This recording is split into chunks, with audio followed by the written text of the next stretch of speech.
Bismillahirrahmanirrahim. Assalamualaikum warahmatullahi wabarakatuh. Alhamdulillah.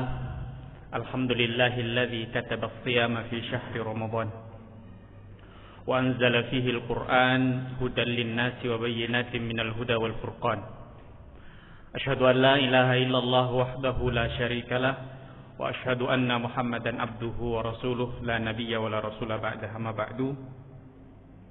Hadirin sidang jamaah salat Isya dan insyaallah salat tarawih yang dirahmati oleh Allah Subhanahu wa taala. Alhamdulillah, mari kita semua memuji keagungan Allah Subhanahu wa taala. Kita memuji atas semua nikmat-nikmat Allah Subhanahu wa taala, betapa tidak 18 atau 19 hari sudah kita lewati. Semoga seluruh amal ibadah kita di dalam bulan Ramadan, di hari-hari yang telah lewat, diterima dan dilipat gandakan di sisi Allah Subhanahu wa taala. Semoga hari-hari yang sisa Allah memberikan kekuatan iman kepada kita semuanya. Demikian pula kita diberikan kesehatan yang prima sehingga kita bisa memaksimalkan lagi ibadah-ibadah di dalam hari-hari yang tersisa di bulan Ramadan ini. Amin, amin ya rabbal alamin. Bapak-bapak, ibu-ibu, sidang jamaah salat Isya dan tarawih yang dirahmati oleh Allah Subhanahu wa taala. Al-Imam Al-Ghazali dalam kitabnya Ihya Ulumuddin membagi puasa menjadi 3 tingkatan, dan insyaallah pembagian ini sudah kita ketahui, sudah sering diulang-ulang oleh guru-guru kita semuanya. Al-Imam Al-Ghazali membagi puasa, tingkatan yang pertama adalah shaumul umum, tingkatan yang kedua shaumul khusus, dan tingkatan yang ketiga adalah shaumul khususil khusus. Shaumul umum menurut Al-Imam Al-Ghazali adalah puasanya orang-orang biasa, puasanya orang-orang kebanyakan, orang-orang umum, yaitu menahan diri dari memasukkan sesuatu ke dalam perut dan melampiaskan syahwat di bawah perut. Tidak makan, tidak minum, tidak berhubungan suami istri. Kalau ada orang puasa di dalam pikirannya hanya menahan makan, menahan minum, dan tidak berhubungan suami istri, inilah puasa kebanyakan orang. Biasanya ciri-cirinya kalau ditanya apa yang dia paling senangi, apa yang dia paling rindukan, ia melampiaskan apa yang dia tahan. Karena dia tidak makan, maka yang dia rindukan adalah makanan. Karena dia tidak minum, maka dia bisa menyebutkan jenis minuman yang dia rencanakan untuk dia minum ketika waktu berbuka puasa. Atau bahkan jika di dalam fikirannya adalah melampiaskan syahwatnya, yang dia rencanakan adalah bagaimana melampiaskan syahwatnya. Nabi SAW mewanti-wanti kita kalau tingkatan puasa kita ada di sini. Kam min sha'imin laisa lahu min shiyamihi illal ju'i wal 'aths. Banyak sekali orang yang berpuasa yang tidak mendapatkan apapun dari puasanya kecuali hanya lapar dan haus saja. Tingkatan pertama. Tingkatan kedua, shaumul khusus, puasa orang-orang khusus. Puasa yang sedikit di antara kebanyakan orang. Kata Imam Al-Ghazali, yaitu mempuasakan anggota tubuh. Mulut, lidah, mata, tangan dan kaki dari melakukan dosa. Mulut ditahan untuk melakukan hal-hal yang tercela, tangan, kaki ditahan untuk tidak melangkahkan ke arah hal-hal yang bisa menyebabkan kita melakukan dosa. Jika kita gagal juga pada tingkatan yang kedua ini, Rasulullah sallallahu alaihi wasallam mewanti-wanti kita semuanya, "Man lam yada' qaulaz zur wal 'amala bih, falaysa lillahi hajatun fi ay yada'a ta'amahu wa syaraba." Siapa yang tidak bisa meninggalkan perkataan-perkataan dusta. Lisannya dia tidak bisa jaga. Malah dia beramal dengan perkataan dusta itu. Maka kata Rasulullah sallallahu alaihi wasallam, tidak ada hajat bagi Allah Subhanahu wa taala walaupun orang-orang itu meninggalkan makanan dan meninggalkan minuman. Allah tidak akan menghitung puasanya walaupun dia meninggalkan makan dan tidak meninggalkan minuman. Yang ketiga, dan inilah puasa yang paling tinggi tingkatannya, dan kita berharap bahwa dengan fasilitas bulan Ramadan yang sangat luar biasa ini, kita bisa mencapai tingkatan yang ketiga, yaitu saumu khususil khusus, yaitu puasa tingkatan yang sangat-sangat luar biasa, puasa khususnya orang-orang khusus, yaitu menahan, mengendalikan hati dari menginginkan sesuatu dari dunia ini yang bukan haknya. Puasa yang paling tinggi adalah puasa hati. Kalau hati ini tidak dipuasakan, maka dari sanalah munculnya semua kerusakan.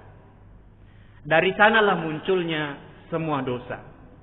Kalau hati ini rusak, setinggi apapun keutamaan yang diberikan kepada orang lain, kita tidak mampu menghormatinya.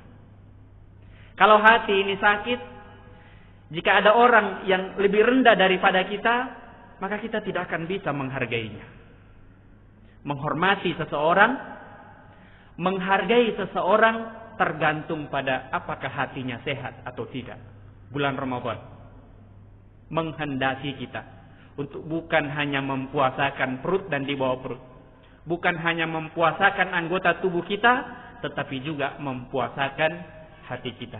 Al-Imam Ibn Qayyim Al-Jauzi rahimahullah dalam kitabnya Bada'iul Fawaid mengatakan bahwa ada beberapa penyebab hati itu akan menjadi sakit.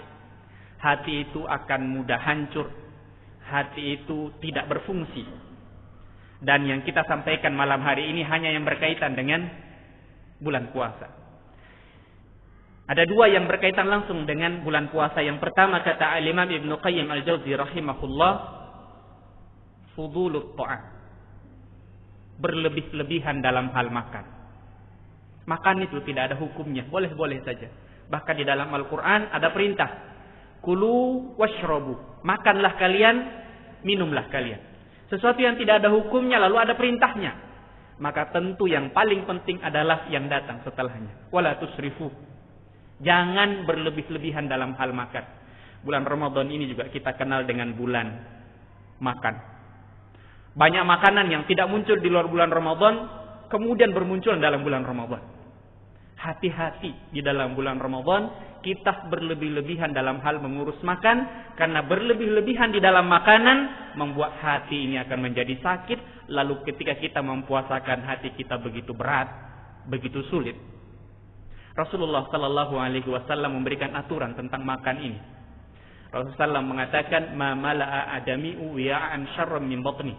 Tidak ada pekerjaan yang paling buruk kecuali pekerjaan mengisi perut. Bahkan lebih dalam lagi diatur bahwa perut itu dibagi 3. Sepertiganya untuk makan, sepertiganya untuk minum, sepertiganya untuk bernafas. Mari kita lihat gaya makan kita dalam bulan Ramadan.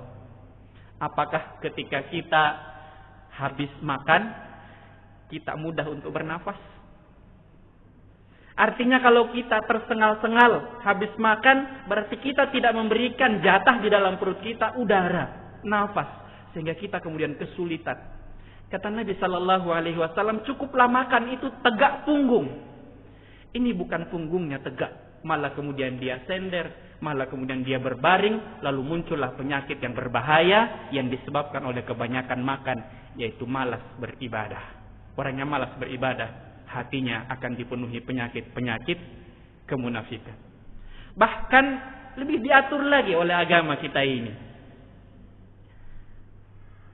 Cukuplah 3 suapan. Cukuplah 3 suapan. Sama santri 3 suapan ini diakali.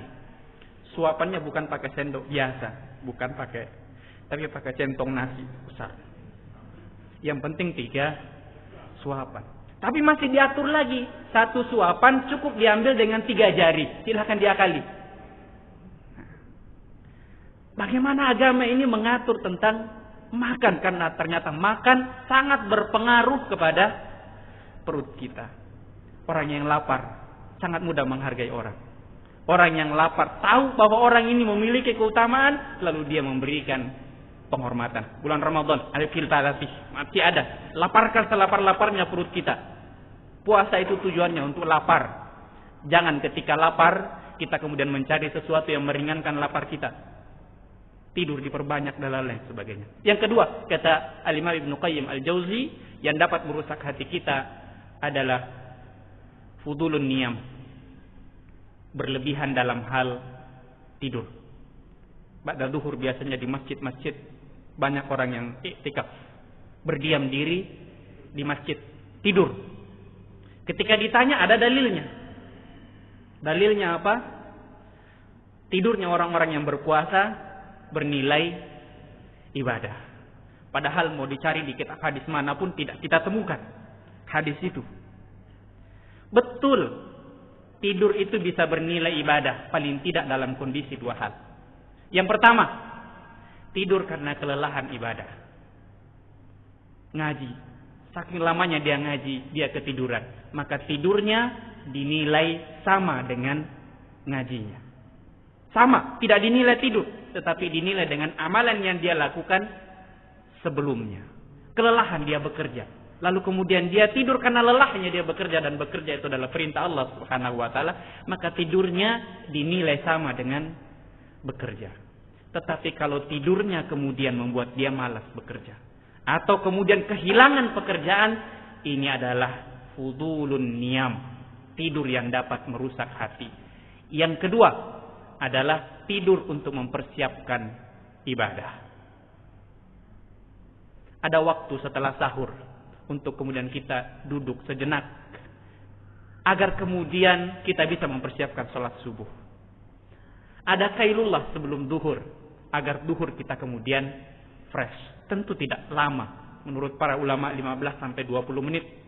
Jangan sampai kemudian mempersiapkan asar, dari habis duhur sampai asar dipakai kemudian tidur dengan alasan mempersiapkan sholat asar. Dua tidur inilah yang bernilai ibadah, dan nilai ibadahnya sama seperti dia kemudian kelelahan pada ibadah-ibadah sebelumnya, atau tidurnya untuk mempersiapkan ibadah setelahnya. Mudah-mudahan dua hal ini dapat kita hindari, fudulut ta'am dan fudulun niyam, berlebih-lebihan dalam hal makan dan berlebih-lebihan dalam hal minum, dalam hal tidur, sehingga kemudian kita bisa maksimal lagi, naik sampai kemudian tingkatan yang paling tinggi, sehingga ketika kita kembali kepada Allah Subhanahu wa taala, kita membawa hati yang pernah berpuasa, hati yang sehat.